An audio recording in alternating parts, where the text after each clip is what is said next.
Saudi അറേബ്യയിലേക്ക് ജിദ്ദയിൽ നിന്നും നമുക്കൊപ്പം ജലീൽ കണ്ണമംഗലം ചേരുന്നു. പ്രത്യേകിച്ച് ഷൈബ എണ്ണപ്പാടത്തിന് നേരെ ഇറാന്റെ ഡ്രോൺ ആക്രമണ ശ്രമം തകർത്തു എന്ന വാർത്തകൾ വരുമ്പോൾ 10 ഡ്രോണുകളാണ് തകർത്തു വിട്ടതെന്നാണ് വിവരം.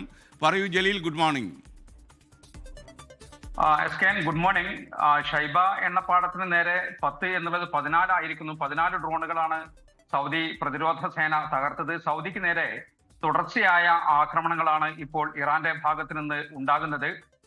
അത് മധ്യമേഖലയിലും കിഴക്കൻ പ്രവിശ്യയിലും വടക്കൻ മേഖലയിലുമാണ് പ്രധാനമായിട്ടും ഇതുവരെ ആക്രമണം ഉണ്ടായത്. ഈ ഏറ്റവും പുതിയ റിപ്പോർട്ട് പ്രകാരം ഷൈബ എണ്ണപ്പാടത്തിന് നേരെ ഡ്രോൺ ആക്രമണം ഉണ്ടായിരിക്കുന്നു 14 തവണ. ആദ്യത്തെ തവണ 3 ഘട്ടങ്ങളിലായി. ആദ്യ ഘട്ടത്തിൽ 4 ഡ്രോണുകളും പിന്നീട് 6 ഡ്രോണുകളും അതിനുശേഷം 4 ഡ്രോണുകളും ആണ് തകർക്കാനായി ഉപയോഗിച്ചത്. പക്ഷേ അത് ലക്ഷ്യസ്ഥാനത്ത് എത്തുന്നതിന് മുമ്പ് തന്നെ സൗദി പ്രതിരോധ സേന തകർത്തു എന്നാണ് പ്രതിരോധ വിഭാഗം മന്ത്രാലയം അറിയിക്കുന്നത്. ഈ സൗദിയുടെ തെക്ക് കിഴക്ക് ഭാഗത്ത് ഏറ്റവും വലിയ മരുഭൂമി, ലോകത്തിലെ തന്നെ ഏറ്റവും വലിയ മരുഭൂമികളിൽ ഒന്നായ റുബൽ ഖാലി മരുഭൂമിയിലാണ് ഈ എണ്ണപ്പാടമുള്ളത്. 600 കിലോമീറ്ററോളം നീളം വരുന്ന പൈപ്പ് ലൈൻ ഉള്ള വളരെ പ്രധാനപ്പെട്ട ഒരു എണ്ണപ്പാടമാണ് ഈ ഷൈബ എണ്ണപ്പാടം. അമേരിക്കൻ താവളങ്ങൾ മാത്രമല്ല ഇറാന്റെ ലക്ഷ്യം. സൗദിയുടെ എണ്ണ ശേഖരം, അതോടൊപ്പം തന്നെ സാമ്പത്തിക സ്രോതസ്സുകളൊക്കെ ഈ ഇറാൻ ലക്ഷ്യം വെക്കുന്നു എന്നാണ് ഇതിൽ നിന്ന് മനസ്സിലാകുന്നത്. സൗദി അരാംകോ ഒക്കെ നമുക്കറിയാം. സൗദി അരാംകോ എണ്ണ ശുദ്ധീകരണശാലയ്ക്ക് നേരെയും കഴിഞ്ഞ ദിവസങ്ങളിൽ 2 തവണ ആക്രമണം ഉണ്ടായിരുന്നു. എന്നാൽ ഇറാൻ പറയുന്നത് ഇതിന് പിന്നിൽ തങ്ങൾ അല്ല എന്നാണ്. അമേരിക്കയും ഇസ്രായേലുമാണ് അവർ കളിക്കുന്ന ഒരു നാടകമാണ് ഇത് എന്നാണ് ഇറാന്റെ ആരോപണം. ഇന്ന് തന്നെ ഇതിനു പുറമെ അൽഖർജിൽ മധ്യമേഖലയിൽ റിയാദിന് സമീപത്ത് അൽഖർജിൽ പ്രിൻസ് സുൽത്താൻ എയർബേസിന് നേരെയും ആക്രമണം ഉണ്ടായി. ഒരു മിസൈൽ ഉപയോഗിച്ചാണ് ആക്രമണം നടത്തിയത്. ഇതും ലക്ഷ്യസ്ഥാനത്ത് എത്തുന്നതിന് മുമ്പ് തന്നെ സൗദി പ്രതിരോധ സേന തകർത്തു. ഇതുവരെ സൗദിയെ സംബന്ധിച്ചിടത്തോളം 55ഓളം ആയുധം ഉപയോഗിച്ചാണ് ഇറാൻ ആക്രമണം നടത്തിയിരിക്കുന്നത്. അതിൽ 44 ഡ്രോണുകളും 11 മിസൈലുകളും ഉപയോഗിച്ചു.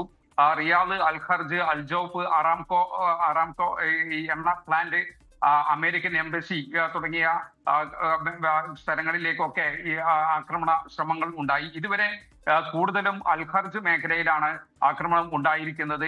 ഇവിടെയാണ് അൽഖർജിലാണ് അമേരിക്കൻ താവളമുള്ള പ്രിൻസ് സുൽത്താൻ എയർബേസ് ഉള്ളത്. അതിന് നേരെയാണ് ഇതുവരെ ആക്രമണങ്ങൾ കൂടുതലായും ഉണ്ടായത്. ഇന്നലെ മാത്രം 6 തവണ ഈ പ്രിൻസ് സുൽത്താൻ എയർബേസിന് നേരെ ആക്രമണം ഉണ്ടായി. ഇന്ന് 1 തവണയും. ആകെ 11 തവണ ഈ എയർബേസിന് നേരെ ആക്രമണം ഉണ്ടായിട്ടുണ്ട്. പടിഞ്ഞാറ് മേഖലയ്ക്കെതിരെ ഇതുവരെ ആക്രമണം ഉണ്ടായിട്ടില്ല.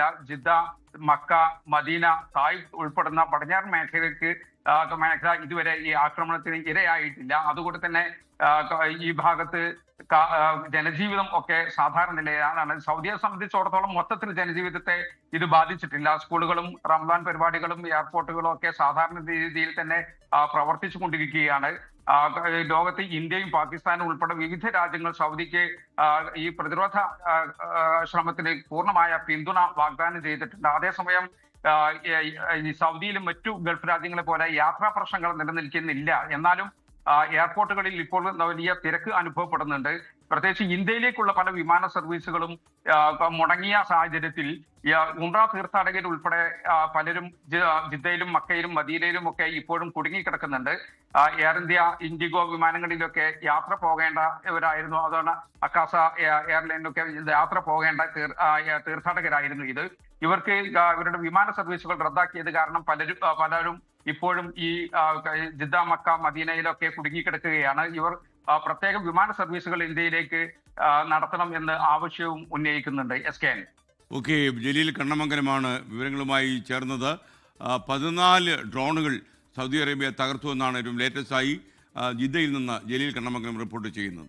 ലോകത്തെവിടെയായാലും ഏത് സമയത്തും 24 വാർത്തകളും ഓഗ്മെന്റഡ് റിയാലിറ്റി പാക്കേജുകളും എക്സ്പ്ലെയിനറുകളും വിശദമായി കാണാൻ ഞങ്ങളുടെ യൂട്യൂബ് ചാനൽ നിങ്ങൾക്ക് സബ്സ്ക്രൈബ് ചെയ്യാം.